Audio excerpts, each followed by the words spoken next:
like to make up for being bullied. And I mentioned this in the talk, actually. I listened to a podcast. It was either John Kabat-Zinn or Jack Kornfield, but he had worked with veterans and they were traumatized from like being overseas and being in combat. But the deeper work he did with them, the more he found out they were traumatized going into the military. And that was their way of like trying to take back agency or power or like a sense of strength after being abused or like beaten down in childhood. And it like, that's innocent. What they ended up doing at war, this is not what he said, this is my opinion. What they ended up doing overseas, not innocent, you know, like committing violence, but it Totally. came from such a wounded place. And like, that's what I have compassion for. Yeah. Yeah. And it's, you know, speaking specifically to the military, because I was in the military and Mhm. thank God I didn't deploy. That is absolutely Yeah. the experience, especially for people who enlist. Mhm. And in large part, people who become officers like I was, it's really the same thing. It's undealt with experiences and acknowledged experiences and emotions from childhood that lead them to even sign up to join the army. And I think for a lot of enlisted people, it's an escapist mentality where it's Yeah. like, this was a shitty situation in Mhm. this shitty town. I don't like my shitty friends here, so I'm gonna escape and Yeah. go join the military and make myself better. Um, but it's the compassion piece. I want to circle back to that because I think that when you look at um, let's take someone as an example right now that's prevalent, and it's like Netanyahu, right? Mhm. Like, it is very, very hard for me to have compassion Yeah. for Benjamin Netanyahu.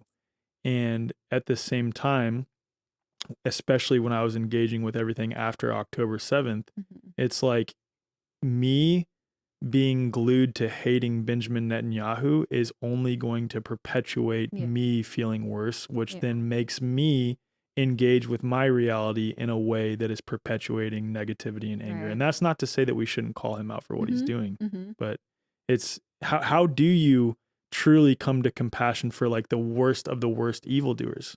Another one would be Anthony Fauci. Yeah. It's really tough. And, like, I think it's important to not deny legitimate feelings about it.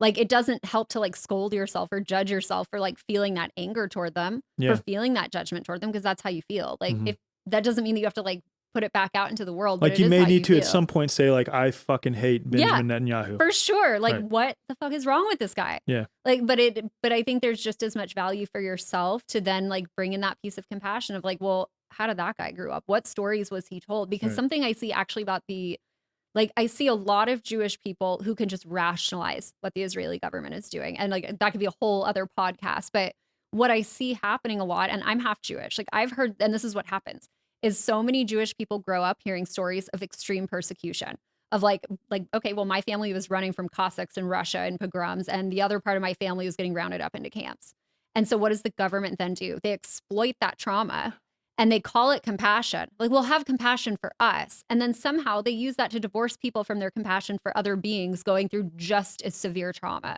And that's, I've kind of sidestepped, but like I see the dynamic here. And it's like, so I understand, I completely disagree with these Jewish people. They are misguided, they've been misled. They need to like get a grip. And like, I actually have more videos about this because like, The one you made on like quote Israel's right to exist was so good. thank So you. good. I was so scared to post that one, honestly. It was I was good. like, Well, it's also helpful because you're like, look, I am Jewish too, and I'm right. telling you that this is absolutely ridiculous. Well, yeah, and that's the thing is like it comes back to that collectivism and like we are the government. So you have the Israeli government acting like this shepherd of Jews. And Mhm. like that's so problematic on so many levels from like a voluntarist and just like human being standpoint. But like I can have compassion for why Jewish people would fall for this. Yeah. That doesn't mean I have to agree. And like I am in a unique position as someone with like Jewish family to speak Mhm. about it.